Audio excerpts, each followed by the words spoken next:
எல்லாருக்கும் காலை வணக்கம்.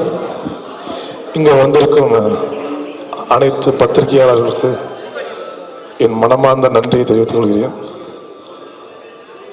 மேலும் எங்களோட கடைசி தோட்டா படத்தின் இறுதி கட்டம் படம் முடிஞ்சு ஃபஸ்ட் காப்பி ரெடி பண்ணியிருக்கோம். இப்போ ரிலீஸ் வந்து ஆகஸ்ட் எண்டில் பிளான் பண்ணி போயிட்டுருக்கோம். மேலும் இந்த படத்தில் ஐயா டத்தா ராதாரவி அவர்கள் மற்றும் வனிதா விஜயகுமார், வையாபுரி போல பல பிரபலங்கள் நடிச்சிருக்காங்க. இன்றைக்கி மெயினாக உங்களை சந்திக்கிற விஷயம் எதுக்காகனா, ராதாரவி ஐயாவோட 50வது வருஷம் அவர் திரைப்பயணத்துக்கு வந்து 50 இயர்ஸ் ஆயிடுச்சு. அதை வந்து எங்களோட தயாரிப்பு நிறுவனம் வந்து சந்தோஷமாக அதை ஏற்று விரைவில் அதை ஒரு விழாவாக கொண்டாடுறதுக்கு நாங்கள் பிளான் பண்ணியிருக்கோம்.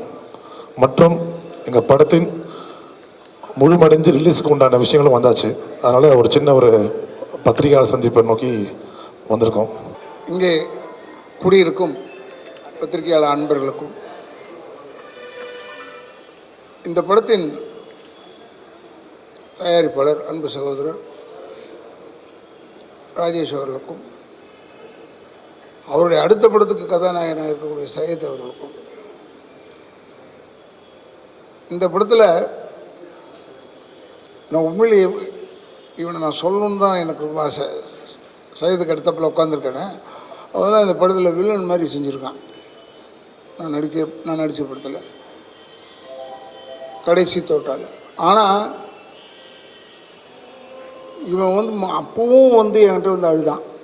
ராட்சசனில் இல்லைடா, ராட்சசனில் வந்து இவன் வந்து என்னென்ன மூஞ்சி தெரியாமல் பண்ணிட்டாங்க, இப்படியே பண்ணிட்டாங்க என்னென்னு அப்பவும் அழுதான். இப்போ எங்களை அழ வச்சான் இந்த படத்தில். அது மாதிரி நல்ல ஒரு அற்புதமான ஒரு நடிகர். மேலும் கடைசி தோட்டோடைய இயக்குனர் நவீன் அவர்கள், உங்களுக்கெல்லாம் என்னுடைய வணக்கங்களை கூறி, இப்போ இந்த இடத்தை கொடுத்துருக்கும் அம்பிகா நிர்வாகிகளுக்கும் என்னுடைய வணக்கங்களை கூறி, இந்த படம் வந்து கடைசி தோட்டம் வந்து பிரம்மாண்டமான படம், அந்த படம் இந்த படம்லாம் அப்படின்லாம் சொல்ல முடியாது. கதைக்கு தேவையானதை எடுத்திருக்காரு. ஆனால் எடுத்தது பூரா கொடைக்கானல், பாண்டிச்சேரி, இப்படி தான். எந்த பிளேஸுமே it is not a very cheap place. அது ரொம்ப அற்புதமான விஷயம் என்னென்னா, அதில் எல்லோரும் வாடகைக்கு ரெசார்ட்டுக்கு வந்து தங்குவாங்க. அதில் தான் கதை. அந்த ரெசார்ட்டில் தங்குறதுக்கு ஒவ்வொரு பேராக வரணும்ல. இப்போ சங்கர் கணேசனை பையன் எல்லாருமே வரணும். அதை திடீர்னு ஒரு மர்டர் ஒன்று நடந்துடும். மர்டர் நடந்ததுனால இன்வெஸ்டிகேஷன் போகும்போது தான் வனிதா வந்துடும். Vanitha is done excellent role. இதில் ரொம்ப பிரமாதமான ரோல் வந்து வனிதா செஞ்சுருக்கணும். And she is also one of the pillars of the subject. நல்லா பண்ணியிருக்காங்க. என்ன ஒன்றுன்னா, நான் எல்லாரையுமே வந்து நீங்கள் என்ன போடுறதுக்கு ஏதாவது விஷயம் வேணுமேன்றதுக்காக சொல்கிறேன். ப்ரொமோஷனுக்கெல்லாம் வரணும் இவங்கெல்லாம். ப்ரெஸ்ஸில் இருக்கிறவங்க வந்து சீப்பு கிடையாது. ப்ரெஸ்ஸில் நம்ம போய் பேசுகிறதுனால நமக்கு என்ன வரப்போகுதுன்னா, எதிர்காலத்தில் நம்ம வாழணும்னா இந்த காலத்தில் ப்ரெஸ்ஸை மீட் பண்ணித்தான் ஆகணும். ப்ரெஸ்ஸுக்கு மரியாதை இல்லைன்னா அப்புறம் என்ன இருக்குது? அவர் வாண்டடாக சொல்கிறாரு, sir press meet, sir press meet மாதிரி வச்சுருக்கோம் சார், வந்துருங்க சார்னா. எனக்கு வந்து இது 50th இயர் இல்லையா, எனக்கு உடம்பு சார், சும்மா ஏரியா நீ வேறு வெளியே வேலைக்கு போகிறேன்னா இவர் என்ன செய்ய முடியும்? But my look out is I must come. If I ஆம் ஃப்ரீ நான் வந்துடுவேன் ப்ரெஸ் மீட்னா. அதனால் உங்களை நாங்கள் மதிக்கிறோம், எங்களை நீங்கள் மதிக்கிறீர்கள். நீங்கள் இல்லை என்றால் நாங்கள் இல்லை, நாங்கள் இல்லை என்றால் நீங்கள் இல்லை. இப்படித்தான் நம்ம வாழ்ந்துட்டுருக்கோம். நாங்கள் இல்லைன்னா உங்களுக்கு செய்தியே கிடையாது. அதே போல் நம்ம எல்லாருமே உடன்பிறந்த சகோதரர்கள் மாதிரி பழகி கொண்டிருக்கிறோம். அஃப்கோர்ஸ் இப்போ காலங்கள் மாறிப்போச்சு. ஆனால் இப்போவும் இப்போ எனக்கு ஒரு சிலரை தெரியுது, இது சிலரோட பேசுகிறோம்னா, இப்போ சத்யாலேருந்து மணியனன்லேருந்து எல்லாரோடையும் உட்காந்து இப்போ கட்டி பிடிச்சி பேசிக்கிட்டு இருந்தோம்னா, நாங்கள்லாம் அவ்வளோ நெருக்கமாக இருந்தவர்கள். கொஞ்சம் பேர் இல்லை, இருந்தாலும் இப்போ தேவி மணியன்லாம் என்னை எப்போ பார்த்தாலும் நல்லா பேசுவார். இருந்தாலும் ப்ரெஸ்ஸுன்னா உடனே நம்மளை வந்து இடகுடமாக எழுதுவாங்கன்னு நினைக்கவே கூடாது. இடகுடமாக எழுதுனா தான் செய்தி. இங்கே இந்த ஊரில் சொல்கிறேன், இடகுடமாக எழுதுவாங்க. எழுதினாலும் நமக்கு ஒரு பெரிய பாப்புலாரிட்டி. அதில் நம்ம நல்லது பண்ணிக்கிட்டே இருக்கணும், அப்போ தான் அவங்க எழுதுவாங்கன்னு இல்லை, கெட்டதையும் எழுதுவாங்க, நல்லதும் எழுதுவாங்க, ரெண்டுத்தையுமே எழுதுவாங்க. அதனால் இந்த படத்தை பொறுத்தளவில் இது ஒரு சின்ன படம் அப்படின்லாம் நினைக்காம, படத்தினுடைய நாட்டை பாருங்கள், எவ்வளோ எக்ஸலண்ட்டாக நவீன் அதை ட்ரீட் பண்ணியிருக்கான்.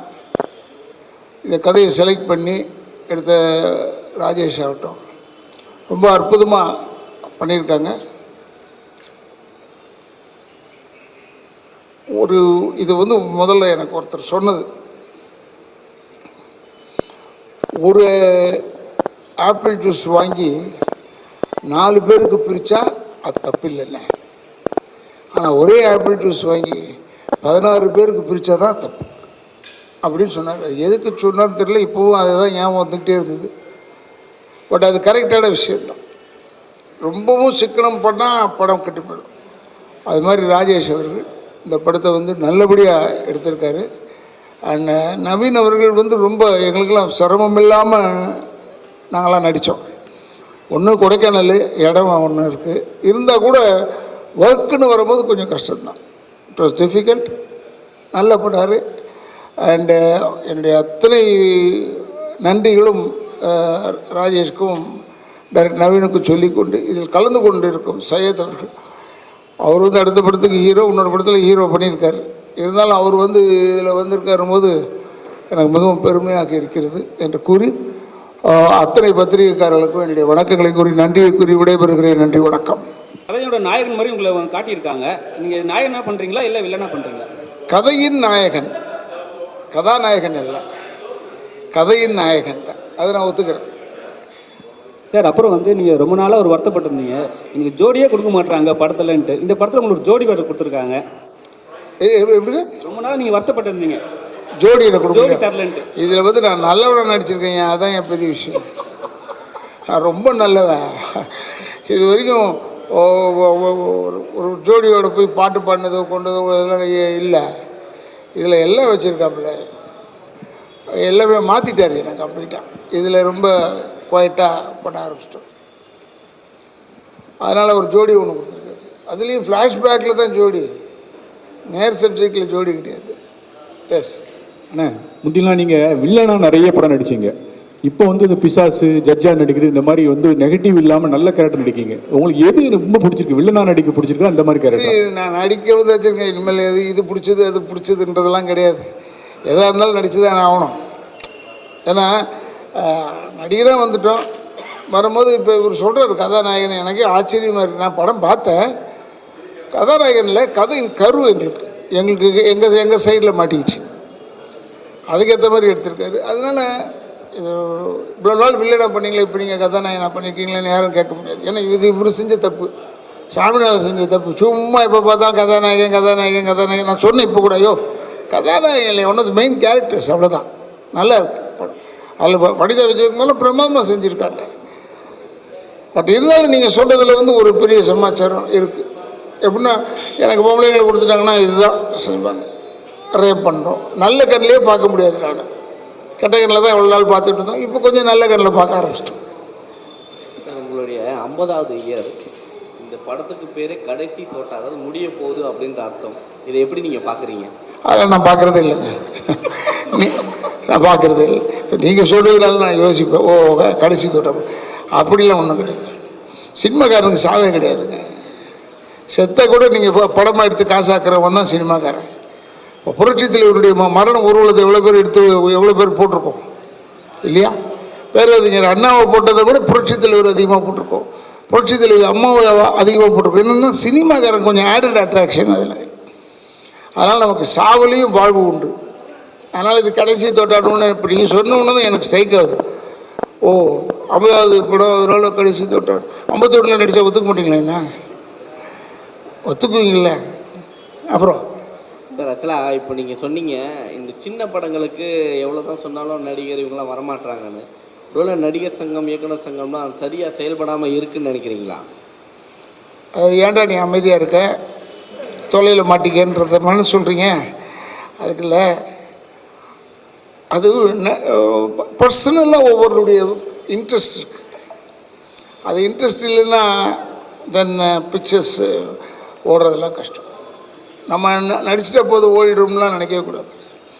தி must come for the promotion. At least வீட்லேயாவது அவங்க உட்காந்துக்கிட்டு அங்கேருந்து இங்கே வரத்துக்கு பிள்ளை வைக்கப்பட்டாங்கன்னா வீட்டில் உட்காந்து பேசலாம். Promotion must be there for a film. அது இருக்கிறதுல தப்பே கிடையாது, அது வரணும். ஆனால் 50 வருஷம் சினிமாவில் கற்றது என்ன பெற்றது என்ன, 40 ஆண்டுகள் அரசியலில் கற்றது என்ன பெற்றது என்ன? 40 ஆண்டு கால அரசியலில் கட்டுறது நல்ல பொது அறிவு, பெற்றது கெட்ட பேர். இது 50 ஆண்டு கால சினிமா உலகத்தில் பெற்றதும் கற்றதும் எல்லாமே அதே தான். பெற்றது நான் 1000 ரூபாயில் ஆரம்பித்தேன். 1974 கன்னட படம் நடித்தேன். அப்போ எனக்கு 1000 ரூபா சம்பளம். 1000 ரூபாயிலேருந்து இப்போ எவ்வளோ தூரம் வளர்ந்துருக்கேன்றதை நானே பார்த்து ஆச்சரியப்படுறேன், பிரமிக்கிறேன். இது இவ்வளோ நாள் இருந்திருப்போமான்றது நீங்கள் சொன்ன மாதிரி அது டவுட்டு எனக்கு. பட் இருந்தாலும் இப்போ எனக்கு இதுதான் லைஃப் ஆகிடுச்சு. கற்றது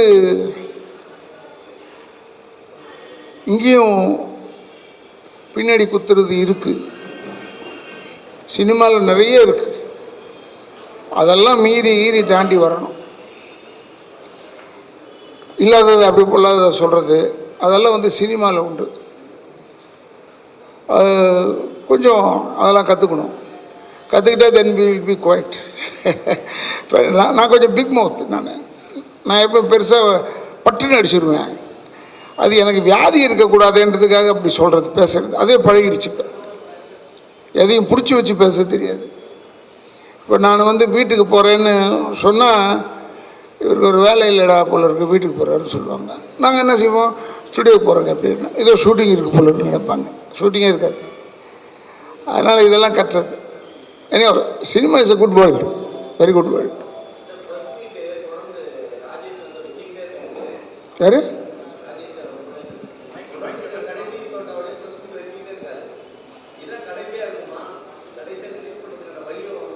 அடுத்த படம் ஆரம்பிச்சிட்டாரு. அதெல்லாம் இவருக்கு பழகிடுச்சுங்க. கொஞ்சம் லேட்டாக ரிலீஸ் ஆனால் பரவாயில்லன்னு சொல்லுவார். ஏன்னா பெரிய பெரிய ஆர்டிஸ்ட்டை போட்டு படம் லேட்டு தானே. அது ஏன்னா அவங்க கொடுத்த என்ன விஷயன்றதை கேட்டு பாருங்கள். ஏன் லேட் ஆச்சுன்றதுக்கு காரணம் கேட்டு பாருங்கள். இப்போ தான் மேலே உட்காந்து பேசும்போது சொல்லிகிட்டு இருந்தார், ஆச்சரியப்பட்டேன். பட் அதே இந்த படம்லாம் குயிக்காக முடிஞ்சு போச்சா ரிலீஸு. அதுக்குள்ளேயும் அடுத்த படத்தை பற்றி என்கிட்ட பேச ஆரம்பிச்சிட்டார். இந்த படத்தில் இந்த கேரக்டர் அதை மட்டும் பண்ணி கொடுத்துருங்கன்னு. சையது கூட அதில் நடிக்கிறார். அவன் சொல்லும் போது அது பெருமையாக தான் இருக்குது. அதனால் பெரிய படம் சின்ன படம்ன்றதுக்கு இல்லை, எல்லா படமும் தியேட்டரில் வந்தால் தான் ஒரு மரியாதைன்னு இப்போ ஓடிடியில் சொல்ல ஆரம்பிச்சிட்டாங்க.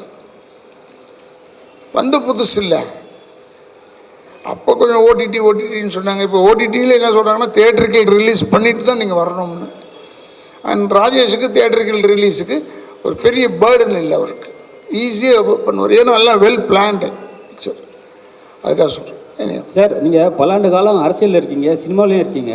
இப்போ இவர் ப்ரொடியூசர் மியூசிக் டைரக்டர். இப்போ ப்ரொடியூசராக மாறிட்டார்.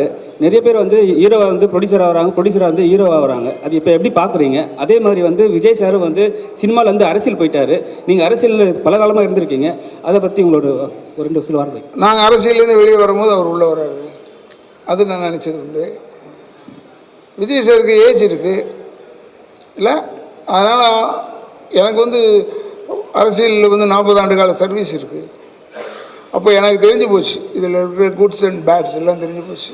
அப்படின்னு நினச்சிக்கிட்டு வேணாம், எதுக்கு எல்லாரையுமே நம்மளும் ஒழுங்காக இருக்க மாட்டோம். நானும் நல்லவன் கிடையாது, அதனால் நான் பெஸ்ட்டு ஒதுங்கி இருக்கிறது நல்லதுன்னு ஒதுங்கணும். அப்போ விஜய் சார் உள்ளே வர்றாரு. பெருமையாக இருக்குது. விஜய் சார்லாம் வரும்போது பெருமையாக இருக்குது. அவருக்கு அந்த இன்ட்ரெஸ்ட் வராரு. ஏன்னா பாலிட்டிக்ஸுன்றது உண்மையான மீனிங்காக பாலிடிக்ஸ் இருக்குது டிஃப்ரெண்ட். அவங்க எல்லாம் என்னென்ன பொதுநலம் என்ன அதை கற்றுக்கலாம். அது நான் வந்து உண்மையில் இப்போ பொதுநலம் அப்படின்றத கற்றுக்கிட்டேன். குப்பை போடக்கூடாது, ஸோ பேச சொல்கிறேன். என் வீடை சுற்றி என்ன நடக்குதோ அதை சொல்கிறேன் நான். அதனால் இதில் வந்தது நல்லது தான், பொது அறிவாவது வரும், நமக்கு டெவலப் ஆகும். ஆனால் எத்தனையோ படத்தில் அமைச்சராக நடிச்சிருக்கீங்க, நிஜ வாழ்க்கையில் எம்எல்ஏ மெத்தட் தான் நீங்கள் அமைச்சர் ஆகலை, அந்த வருத்தம் உங்களுக்கு இருக்கா? எப்பா நீங்கள் பத்திரிக்கை என்ன இப்படி கேட்டால் நான் என்ன செய்கிறது? அமைச்சர் ஆக்கிறது கட்சியுடைய தலைமையை பொறுத்து இருக்குது. நமக்கு அந்த அளவுக்கு தகுதி இல்லாமல் இருந்திருக்கலாம். எம்எல்ஏ ஆகிற அளவுக்கு தான் இவருக்கு கரெக்டு, அப்படி இருக்கலாம். இவ்வளோ வருஷம் நடிச்சிருக்கேன், 50வது வருஷத்தில் போய் இவர் போய் கதாநாயகன் நீங்கள் தாங்க கதாநாயகன் சொல்கிறாரு. அது மாதிரி யாராவது சொல்லணும், நம்மளை ஆக்கணும். வி ஆர் டிபெண்ட் இல்லை, இண்டிபெண்ட் கிடையாது. எஸ். தொடர்ந்து அரசியல் கருத்துக்களை கூறுவீங்களா? அரசியல்லேருந்து ஒதுங்கி இருந்தாலும் அரசியல் விமர்சனம் பண்ணுவீங்களா? நான் தான் முதல்ல சொன்னேன், என் வாயால் கட்டுருவேன்னு சொன்னேன். சும்மா இருக்க மாட்டேன். ஏதாவது கேட்பீங்க, உங்கள் பேர் என்னன்னு கேட்டால் அவங்க நியாயம். உங்கள் பேர் ஏன் ராதாரவி நீங்கள் கேட்பீங்க. ப்ரெஸ்ஸில் மட்டும் புத்திசாலித்தனமாக தான் கேட்பீங்க. அப்போ அதுக்கு நான் ஒரு ஏடா கூடமாக ஒரு விஷயத்த சொல்லணும். அதனால் இதெல்லாம் கருத்துக்கள் எல்லாமே சொல்லுவேன். I'm also voter. நானும் ஓட்டு போடுறவன், எனக்கு உரிமை இருக்குது. அது எந்த இங்கே வந்து இப்போ விஜயமா கூட விஜய் வந்து அவர் இதை ஆதரிக்கிறேன்னு அவர் திமுகவுக்கு போயிட்டாருன்னு சொல்லிட்டாங்க. முதல்ல அவர் பேசும்போது திமுக காரங்களாம் திட்டினாங்க, இப்போ பாராட்டுறாங்க. அதல்ல. அதனால் இதில் வந்து கருத்துக்கள் சொல்லிக்கிட்டே தான் இருப்போம், டெஃபினட்டாக வாங்கி கட்டிக்கிட்டே இருப்போம். அதில் ஒன்று நான் தான் சொன்னேன், நான் இல்லைங்க, கட்சியிலேயே இல்லையே, எந்த கட்சியிலையும் இல்லை. இப்போ அதான் சொல்கிறார், அவர் கருத்து ஏன் கேட்க மாட்டேன்னு சொல்லணும். கருத்துக்கள் சொல்லுவேன், என் கருத்துக்கள் ஒர்க் அவுட் ஆகும்போது பார்ப்போம். டெஃபினட்டாக ஐ வில் டெல். சார், தொடர்ந்து நடிகர் சங்கம் கட்டுறேன்னு சொல்லிட்டு எல்லாருமே அமௌண்ட் கொடுத்துக்கிட்டே இருக்கேன், நான் 1 கோடி நீ 1 கோடின்றாங்க. ஆனால் கடைசி வரையும் அதை எழும்பவே இல்லை. லாஸ்ட்டாக வந்து ரஜினி வந்து நான் பார்க்குறேன் அந்த பில்டிங்கை அப்படின்னு சொல்லியிருக்காரு. வெறும் கம்பி துரும்பிடிச்சு தான் இருக்குது. ஏன்னா நீங்கள் அந்த பொறுப்பெல்லாம் இருந்திருக்கீங்க, இன்னமும் அப்படியே இருந்திருக்கேன். இப்போ இல்லையே நானே. இல்லை, அந்த இடத்துல இருந்தீங்கல்ல, நடிகர் சங்கத்தில் நீங்களும் ஒரு இருந்திருக்கேன். அம்மா, அதுக்கு என்ன செய்ய முடியும்? இப்போ இல்லையா? இன்னொரு அட்மினிஸ்ட்ரேஷன் நடக்குதா? அது எனக்கு தெரியல, எனக்கு தெரியாது.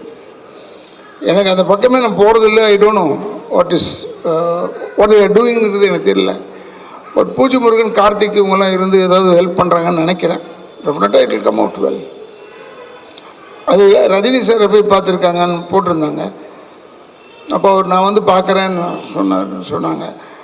நான் இருக்கும்போது ஒரு வாட்டி இப்படி தான் தேவர் ஃபிலிம்ஸ் அந்த படம், பாட்டுக்கு ஒரு தலைவன், அதில் இருக்கார் அவர் ஹீரோ. டபுள் ஆக்ஷன் பண்ணுவார், சுகா சினிமாலாம் இருக்கும். இல்லை இல்லை இல்லை, தேவர் ஃபிலிம்ஸ் ஆஃபீஸ் இருக்குல்ல, அதுக்கு பின்னாடி தானே தியாகராஜன் சார் வீடு. அந்த வீட்டில் ஷூட்டிங் நடந்துகிட்டு இருந்தது. ரஜினி சார் நடிச்சுட்டு இருந்தார். போய் நான் என் காரில் கூப்பிட்டு போனேன் நடிகர் சங்கத்தை பார்க்குறதுக்கு. அவர் சுற்றி பார்த்தார், கரெக்டு அப்படியே தான் இருக்குது. இன்னும் சார் அப்படியே தான் இருந்தது நடிகர் சங்கம். அதுக்கப்புறம் தான் சரத்குமார் வந்தார், அவர் இடித்தார். நாங்கள்லாம் இடித்து பிளான் பண்ணி பெருசாக கட்டலான் போது இந்த பத்திரத்தை அடகு வச்சுட்டாங்கன்னு சொன்னாங்க. எதையோ ஒன்று சொல்லி தானே ஜெயிக்கணும். இப்போ திமுக ஜெயிச்சதுக்கு எல்லோரும் சொல்கிறாங்க, நிறைய அவங்க சொன்னதெல்லாம் நடத்தவே இல்லை சார், ஆனால் ஜெயிச்சிட்டாங்க. அது ஜெயிக்கிறது தானே சொல்கிறது. நம்புறது நம்பாது நம்ம கையில் இருக்குது. இதைத்தான் அங்கே செஞ்சோம். சரத்குமார் நல்லா நடத்தினார், பாவம் அவருக்கு கெட்ட பேர் இதில். பட் ஏனியும் அதில் சொல்லும் போது ராதாரவிக்கு அதிகமான வாயி, ராதாரவி எல்லோரும் திட்டுறார். அதனால தானே ஒரு வாட்ஸ்அப்பில் ஒருத்தர் பேசியிருக்காரு. அதை பற்றி கவலையே பண்ணல. அவங்களுக்கு என்ன செய்தி போகணுமே. அன்றைக்கி அந்த வாட்ஸ்அப் வேலையாகணும்னா யாரையாவது பற்றி சொல்லணும், எட்டிங் போடுவாங்க. அதனால் they do it. We appreciate that. இந்த 50 ஆண்டு கால சினிமா வாழ்க்கையில் நீங்கள் எல்லாரும் கூட நடிச்சிருக்கீங்க, பல தலைமுறையை பார்த்துட்டீங்க. உங்களுக்கு மறக்க முடியாத இதுதான்ப்பா எனக்கு மறக்க முடியாத படம், இந்த நடிகர் எனக்கு மறக்க முடியாது, இது வாழ்நாளில் அப்படி பொக்கிஷமாக வச்சுருக்கேன்னா எது? அப்படி கிடையாதுங்க. நான் எல்லா படத்தையுமே பொக்கிஷமாக தான் வச்சுருக்கேன்.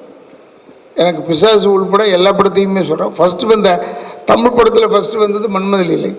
அதிலேருந்து இன்றைக்கி வரைக்கும் நான் பொக்கிஷமாக தான் எல்லாத்தையும் பார்க்குறேன், எல்லாரையும் நான் நண்பர்களை தான் பார்ப்பேன். பட் எதுவாக இருந்தாலும் தவறு இருந்தால் தவறுன்னு சொல்லுவேன். அது அதிக பிரசங்கித்தனம்னு சில பேர் சொல்கிறாங்க. அது பொது அறிவுன்றது ஒன்று தெரியாமல் போச்சு உங்களுக்கு. தவறுன்றது தவறுன்னு சொல்லலைன்னா அப்போ தான் உண்மை நிலைக்கும், பொய் செத்து போயிடும். நீங்கள் தவறுன்றதை தவறுன்னு சொல்லாமல் இருந்தீங்கன்னா பொய் வாழும், உண்மை செத்து போயிடும். அப்புறம் ஆனால் நடிகர் சங்க கட்டிடத்துக்கு உங்கள் நண்பர் விஜயகாந்த் சார் பேர் வைக்கணும்னு நிறைய கோரிக்கை இருக்குது. ஆனால் இப்போ உள்ள நிர்வாகம் என்ன சொல்கிறாங்கன்னா உறுதி கொடுக்க மாட்டேங்காங்க, பொதுக்குழுவில் தான் பேசணும் அப்படிங்காங்க. உங்களுக்கு அந்த கருத்தில் உடன்பாடு இருக்கா, கட்டிடத்துக்கு விஜயகாந்த் சார் பேர் வைக்கணும்னு? எனக்கு விஜயமா வந்து பேர் வச்சாலும் எனக்கு கவலை இல்லை, தப்பு இல்லை. அவர் அதுக்கு முன்னாடியே தலைவர் வந்து செயலாளர் வந்து நடிகர் சங்க செயலாளர் விஷால் வந்து அப்போ சொல்லியிருக்காரு, ஏதோ பேரை தளபதி பேர் வைப்போம், கலைஞர் பேர் வைப்போம், இப்போ விஜயகாந்த் பேர் வைப்போம், 3வது பேராக இருக்குது. இன்னும் ஒரு 2 பேர் இருக்கட்டுமே, டைம் ஆகட்டும். சார் இப்போ சினிமா பொறுத்த வரைக்கும் தமிழ் சினிமாவில் வந்து அதிகமாக ஏஐ யூஸ் பண்ணுறாங்க சார். ஏஐனா கம்ப்யூட்டர்னு சொல்லிட்டு வாய்ஸ் ஓவர்லாம் கொடுக்குறாங்க. அதே மாதிரி வந்து உங்கள் படமும் வந்து இப்போ இன்றைக்கி ப்ரெஸ் மீட் நீங்கள் வச்சுருக்கீங்க, அதே மாதிரி தாஜில் வந்து இந்தியன் 2 வச்சுருக்காங்க. ஸோ 2 பேருக்கும் ஏதாவது ஒரு கிளாஷ் உண்டா? அதனால தான் வச்சுக்கணும் உடனே. ஐயோ இந்தியன் 2 எவ்வளோ பெரிய படம், நம்மது என்னங்க புஷ்காண்டு படம். அவர் வந்து இப்போ ப்ரெஸ் மீட் வைக்கிறாங்களா, அதுதான் எங்கள் மொத்த படம். அதனால் நீங்கள் அதை இதையும் கம்பேர் பண்ண, தட் இஸ் அவங்களாம் கட்டி முடித்த கோபுரம், நாங்கள் குவிந்து கிடக்கும் செங்கல். அப்புறம் ஏஐ இப்போ வந்து வாய்ஸ் ஓவரில் மாற்றுறாங்க. ஒருத்தர் இறந்துட்டாங்கன்னா இப்போ வந்து சினிமாவிலே அதேமாதிரி மாற்றுறாங்க, ஒரு கிராஃபிக்ஸும் பண்ணுறாங்க. அதை நீங்கள் எப்படி பார்க்குறீங்க இந்த 50 வருஷம்? நல்லதாங்க, அது நல்லதான். இப்போ ஏஐ வந்ததுனால எங்களுக்கு ஏற்கனவே டப்பிங் வந்ததுனால என்னென்ன மெயின் ஆர்டிஸ்ட்டு அவங்க வாய்ஸ் இல்லைன்றது தெரிஞ்சு போய் லேடி ஆர்டிஸ்ட்லாம் வந்துட்டு எதுக்கும் வராதது காரணம் அதுதான். நம்ம வாய்ஸுக்கு போய் வேறு வாய்ஸ் யூஸ். இப்போ ஏஐ வந்தோடனே இப்போ எனக்கெல்லாம் ரொம்ப சந்தோஷம். நம்ம இல்லைன்னா கூட நம்மளை போட்டு எடுத்துருவாங்க போல, எனக்கு சந்தோஷம். சார் நீங்கள் இப்போ அரசியலில் ரொம்ப காலமாக இருந்தீங்க, இப்போ விலகிட்டேன்றீங்க. ஆனால் அரசியல் கண்டிப்பாக பேசுவேன்னு சொன்னீங்க. நேற்று கூட வந்து பெரிய தலைவர் வந்து சாகடிக்கப்பட்டிருக்காரு கூலிப்படையால், ஆம்ஸ்டாங்னு ஒருத்தர். அவர் உங்களுக்கு தெரியும். ஆனால் இப்போ நடக்கிற ஆட்சியில் வந்து நிறைய கொள்ளைகள் நடக்குது. நீங்கள் எப்படி பார்க்குறீங்க அதை? எனக்கு இப்போ ஆம்ஸ்டாங் செத்து போயிட்டாருன்ற கவலை தானே ஒழிய வேறு எதுவுமே எந்த நோக்கத்திலையும் பார்க்கல. தப்பு தானே. Armstrong is very good man. எனக்கு ஃப்ரெண்டு தான். எனக்கு தெரியும், ஒரு வாட்டி வந்திருக்காரு, பார்த்துருக்கு, ஒரே ஒரு தடவை பார்த்துருக்கேன் ஆம்ஸ்டாங்க. But is a nice fellow.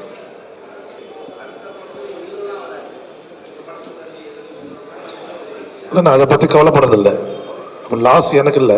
ஏன்னா நான் படம் எப்படி எடுக்கிறேன்னா அந்த படத்தோட கதையை நம்பி தான் படம் எடுத்துட்டுருக்கேன். ஆனால் இன்னி வரைக்கும் அப்பா வந்து நான் ராதாரவி சார் அப்பா தான் கூப்பிடுவேன். இன்னி வரைக்கும் இந்த படம் எடுத்ததுலேருந்து ஃபஸ்ட் காப்பி வந்து பார்க்கும்போது வரைக்கும் படம் என்ன லெவலில் வந்திருக்கு, ஏது வந்து அந்த ரிசல்ட்டில் வந்து போஸ்டர்லேருந்து எல்லாமே ஃபோன் பண்ணி கேட்பார், நல்லா வந்திருக்குன்னு சொல்லி அப்ரிஷியேட் பண்ணுவார். அதனால் இவ்வளோ பெரிய ஒரு லெஜெண்ட் வந்து ஒரு என்ன சொல்கிறது, எந்த ஒரு பந்தா இல்லாமல் ப்ரொடியூசர்ஸ் கிட்ட கேட்டு படம் எப்படி வந்திருக்குன்னு கேட்டு இன்றைக்கி வரைக்கும் ப்ரெஸ் மீட்டுக்கு வரைக்கும் உட்காந்துருக்காங்கன்னா அவங்கள பார்த்து வராத நடிகர்களை வந்து கற்றுக்கணும்னு ஆசைப்படுறேன். வேறு ஒன்றும் இல்லை. எவ்வளோ பிஸியாக இருந்தாலும் சரி, படம் ஒத்துக்கும் போது எல்லாமே மண்டையாட்டிடுறாங்க. பட்டு ப்ரெஸ் மீட்டுன்னு அப்படின்னும் போது எப்படி ப்ரெஸ் மீட் ஒரு வாரம் முன்னாடி சொல்லிடுவோம் நம்ம. பட் ஒரு 10 நிமிஷம் கலந்துட்டாங்கன்னா சந்தோஷமாக இருக்கும். பட் இப்போ நான் அந்த கவலைப்படத்தை விட்டுட்டேன். என்னோடய முதல் படத்துலேருந்து அந்த கவலைகள் நிறையா இருந்தது. இப்போ அதை பற்றி கவலைப்படுறதில்லை. அதனால் என்னை பொறுத்த வரைக்கும் படத்தை கண்டென்ட், மேக்கிங், ஸ்டோரி அதை நம்பி தான் நான் படம் எடுத்துட்டுருக்கேன். கடைசி தோட்டா நாங்கள் படம் வந்து ஒரு 7 ப்ரெஸ் மீட் அட்டன் பண்ணியிருக்கோம். உங்கள் சத்யா பேரை வச்சு நீங்கள் ஒரு 100 ப்ரெஸ் மீட் அனுப்பிச்சிருப்பீங்க. படம் எப்போ தான் ரிலீஸ் ஆகும்? August last. அது இப்போ சொன்னீங்களே நான் 100 வைக்கிறேன்றீங்கல்ல, நான் அந்த 100 வைக்கிறதுல கரெக்டான ஆர்டிஸ்ட் நடித்தவங்க எல்லாரும் வந்திருந்தாங்கன்னா 2 முடிச்சிருப்பேன். நானும் ப்ரமோஷன் பண்ணிக்கிட்டே தான் இருக்கேன். முதல் படத்தையே நீங்கள் பார்க்குறீங்க, லோக்கல் சர்க்கிள்லேருந்து பார்க்குறீங்க. எனக்கு நடித்தவங்களே வராததுனால என்னால் அந்த படத்தை வந்து மக்கள்கிட்ட போய் ரீச் பண்ண முடியல. இப்போ மீடியா நீங்கள் என்ன பண்ணுறீங்கன்னா ரொம்ப பெரிய செலிப்ரிட்டிஸ் வரும்போது தான் கேமரா ஃபோக்கஸ் பண்ணி, ஏன்னா அது உங்களுக்கு தப்பு சொல்ல முடியாது, அது தேவைப்படுறது. அப்போ அவங்களாம் வராத போது என்ன ஆகுதுன்னா அந்த ஃபுட்டேஜ் ஓர வைக்கப்படுது. இதெல்லாம் நான் பார்த்துக்கும் போது எப்போ தான் வருவாங்க அந்த பீக் ஆர்டிஸ்ட்னால் வரதே கிடையாது. அப்போது நான் இவ்வளோ பப்ளிசிட்டி பண்ண வேண்டியதாக இருக்குது. பப்ளிசிட்டி பண்ணியும் இப்போ நான் கற்றுக்கிட்டது என்னென்னா படத்தோட கதையும் படத்தோட மேக்கிங் நம்புகிறேன். ஆனால் அதுதான் ஆடியன்ஸ் கிட்ட போய் கொண்டு சேருதுனால இது கடைசி ப்ரெஸ் மீட்டாக இருக்கும் இந்த படத்தோட சார்பாக. அடுத்த படத்தோட ஹீரோ எடுத்துன்னு வந்து இந்த படத்தில் ஜாயின் பண்ண காரணம் ப்ரெஸ் மீட்டில்? நான் அப்படியே சொல்லிடுறேன். அடுத்த படம் ஸ்டார்ட் பண்ணுறோம். செப்டம்பர்லேருந்து ஷூட்டிங் ஸ்டார்ட். 12th சயீத் தான் ஹீரோ. பார்த்துருப்பீங்க, பைரி படத்தோட ஹீரோ கதாநாயகன் தான் இவர். டைரக்டர் விக்கின்னு சொல்லி ஒரு புது இயக்குனரை எங்கள் பேனர் மூலியமாக அறிமுகப்படுத்துகிறோம். அவர் பேர் விக்கி, டைரக்டர். சயீத் தெரியும் உங்களுக்கு, பைரி படத்தில் நல்லா ஃபேமஸாக இருப்பார். அவரை வச்சு ஒரு ப்ளே பண்ணுறோம். September 12th start. சம்பள பிரச்சனைனா சம்பள பிரச்சனை இருந்தாலாவது பரவாயில்லையே. இங்கே என்னன்னா, டப்பிங் வர்றதுக்கு முன்னாடி எல்லாரும் வாங்கிடுறாங்க. வாங்கிட்டு ப்ரெஸ் மீட்டிங் வரும்போது அதுக்கு தனியாக காசு கேட்குறதா சில காதுகளில் வருது. பட் அது உண்மையாக பொய்யான்னு எனக்கு தெரியாது. ஆனால் நடித்த படத்துக்கே வர மாட்டேன்றாங்களே. இல்லை அவங்க வந்து நிறைய ப்ரெஸ் மீட்ல சொல்லிருக்காங்க, எல்லாத்துலயும் சொல்லியிருக்காங்க. என்ன வந்து ப்ரமோஷன் கூப்பிட்டா நான் வருவேன் கண்டிப்பா, எனக்கு டைம் வந்தா சொல்லிருக்காங்க. ஆனா நீங்க வந்து தப்பா ப்ரோடெக்ட் பண்ற மாதிரி இருக்கு. பரவாயில்ல சார், நான் வந்து கிட்டத்தட்ட ஃபோன் காலில் காட்டுறேன். கிட்ட 10-15 தடவை இந்த ஒரு வாரத்தில் பண்ணிருக்கேன் சார். ஃபோன் எடுக்கிறதே இல்லை. என்ன சார்ந்த டைரக்டரும் ஃபோன் பண்ணியிருக்காரு, ஃபோனுக்கு ரெஸ்பான்சிபிலிட்டி இல்லை. நாங்கள் என்ன பண்ண சொல்றீங்க? இப்போ அவங்க வந்தாதான் அப்படின்னும் போது எங்களுக்கு ஒன்றும் கிடையாது. அதான் சொன்னேன், நான் அந்த மென்டாலிட்டியை மாற்றிக்கிட்டேன். என்னோட படம் நல்ல படமாக எடுக்க வேண்டிய பொறுப்பு. அப்போ அப்பா சொன்னார்ல, மேடம் வந்திருந்தாங்கன்னா எங்களுக்கு மைலேஜ், அந்த மைலேஜ் அவங்க கொடுத்துருந்தாங்கன்னா சந்தோஷம். ஏன்னா அவங்க இன்னும் படம் பார்க்கல, மேபி பார்த்துருந்தாங்கன்னா கண்டிப்பாக அவங்க வந்து ஒரு தானாகவே முன்னிருந்து வருவாங்க. ஏன்னா அவங்க எப்படி எடுத்துருக்காங்கன்னு தெரியாது. இப்போ அப்பா சொன்னாப்பே முக்கியமான ரோல் ப்ளே பண்ணிருக்காங்க வனிதா. இது வரைக்கும் அவங்க ஹிஸ்ட்ரியில் இந்த மாதிரி ஒரு ப்ளே பண்ணுவாங்களா அப்படின்றது ஒரு சேலஞ்சிங்கான விஷயம் தான். பட் கூப்பிட்டோம், ஃபோன் பிக் பண்ணல. ஸோ ஒருவேளை எந்த பிஸியாக இருக்கலாம், அதை நான் தப்பாக சொல்ல முடியாது. பட் இருந்தாலும் ஒரு மெசேஜாக கேட்டிருந்தாங்கன்னா, இன்னைக்கு வந்திருந்தாங்கன்னா எங்களுக்கு ஒரு மைலேஜ் கிடச்சிருக்கும். அப்பா சொன்னாப்புல அந்த மைலேஜ் இல்லாதனால தான் ப்ரெஸ் மீட் ஏறிக்கிட்டு இருக்கு. தெரியுது உங்களுக்கு? மைலேஜுக்காக தான் அவங்க காசு கேட்குறாங்கன்னு சொல்கிறீங்களா? நான் அப்படி சொல்லலை. எனக்கு வந்த நியூஸ் அது உண்மையாக போய் இல்லைன்னு சொன்னேன். ஆமாம், அது உண்மையா இல்லையான்றது எனக்கு தெரியல. பட் நான் அப்படி சொல்லலை. காதலை வந்தது அது பொய்யா கூட இருக்கலாம். நான் எப்போதுமே என்கிட்ட வர வரைக்கும் அது உண்மையாக பொய்யான்றது வச்சுருப்பேன். பட் அதனால அவங்க வரல. சரி, அவங்க வந்திருந்தாங்கன்னா எனக்கு ஒரு மைலேஜ் கிடச்சிருக்கும். நான் பூஸ்ட் பண்ணுறதை கம்மி பண்ணிப்பேன். இப்போ நான் பூஸ்ட் பண்ண வேண்டியதே இருக்குது. இப்போ நீங்கள் கேட்டீங்களா 100 வைக்கிறேன்னீங்களே, 100 ஒன்றாக்க முடியும் எல்லாரும் வந்துட்டாங்கன்னா. அது எல்லாரும் ஆக்ட்ரஸும் வந்து ஒத்துழைப்பு கொடுத்தா சந்தோஷமாக இருக்கும்.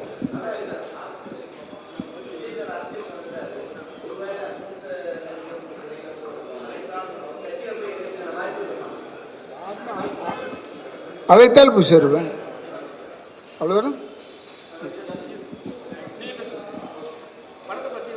அதே மாதிரி முக்கியமாக என்னோட படத்தோட முக்கிய கதாபாத்திரம் நடித்த யாசர், ராட்சசன் படத்தில் பார்த்துருப்பீங்க. அவர் தான் அடையாளம் தெரியாது, இந்த படத்தில் நல்ல அடையாளம் தெரியும். ஒரு முக்கியமான கண்டென்ட் ப்ளே பண்ணிருக்காரு. பிரதர் பேசுங்க பிரதர். அதான் ராட்சசன் படத்துலேருந்து கண்டினியூஸாக நிறைய படங்கள் கொஞ்சம் நெகட்டிவ் ரோலாக பண்ணிகிட்டு இருந்தேன். இங்கே மிகைப்படுத்தி சொல்லலை, நான் யாக்கைன்னு ஒரு படம் பண்ணேன். கழுகு கிருஷ்ணா சார் தான் ஹீரோ. ஸோ அதில் ராதாரவி சாருக்கு வில்லனுக்கு சின்ன வயசு கேரக்டர் பண்ணேன். அப்போ நடிக்கும் போது தெரியல. ஸோ படம் முடிஞ்சு டப்பிங் அப்போ சார் பார்த்துட்டு இந்த பையனுக்கு ஏதோ ஒரு பவர் இருக்குது, இவன் நெகட்டிவாக கலக்குவான்னாரு. சத்தியவா சார், அது இன்றைக்கி எனக்கு நிறைய படங்கள் என்னை கூப்பிட்டு நான் அது எனக்கு எப்படி சொல்கிறது, மீச தாடி இருந்தால் தான் அந்த அளவு நெகட்டிவாக இருக்கும்னு நிறைய பேர் சொல்லுவாங்க. பட் எனக்கு எதுவுமே இல்லை, சின்ன பையன் மாதிரி இருக்கேன். இது இந்த கேரக்டர் நெகட்டிவாக பண்ணி ரீச் ஆகுமான்னு பார்க்கும்போது ஸோ அவங்க சொன்ன வார்த்தைகள் தான், அதுதான் இந்த அளவுக்கு நிறைய பேருக்கு நிறைய நெகட்டிவ் கேரக்டர் பண்ணி நல்லா ரீச் ஆச்சு. ஸோ சின்ன பசங்களாம் பார்த்து பயப்படுவாங்க உங்கள் கேரக்டரை பார்த்தா அப்படி சொல்லும்போது. ஸோ இதுதான் நம்ம உண்மையாக ஹார்ட் ஒர்க் பண்ணியிருக்கோம் அப்படின்னு. ஸோ இதுலேயும் அதே தான் ராஜேஷ் சார் கூப்பிட்டு இந்த கதை சொன்னாங்க. இது ரொம்ப நல்லா இருந்துச்சு. ஸோ எனக்கு என்னென்னா ராதாரவி சார் கூட பண்ணுறது ஸோ எனக்கு இன்னும் ரொம்ப பிடிச்சிருந்துச்சி. ஸோ அவர் கூட பண்ணதுனால படமும் நல்லா வந்திருக்கு. நவீன் அவங்க தான் டைரக்டரு. ஸோ நல்ல படம், கண்டிப்பாக அது நல்லா பேசப்படும் கண்டிப்பாக. தேங்க்யூ. பத்திரிகை நண்பர்கள் எல்லாருக்குமே வணக்கம். ரொம்ப சந்தோஷமாக இருக்குது இந்த மாதிரி ஒரு தருணத்தில் என்னோடய 2வது படத்தோட அறிவிப்பு ஐயா முன்னாடி கொடுக்குறதுங்கிறது ரொம்ப சந்தோஷம் எனக்கு.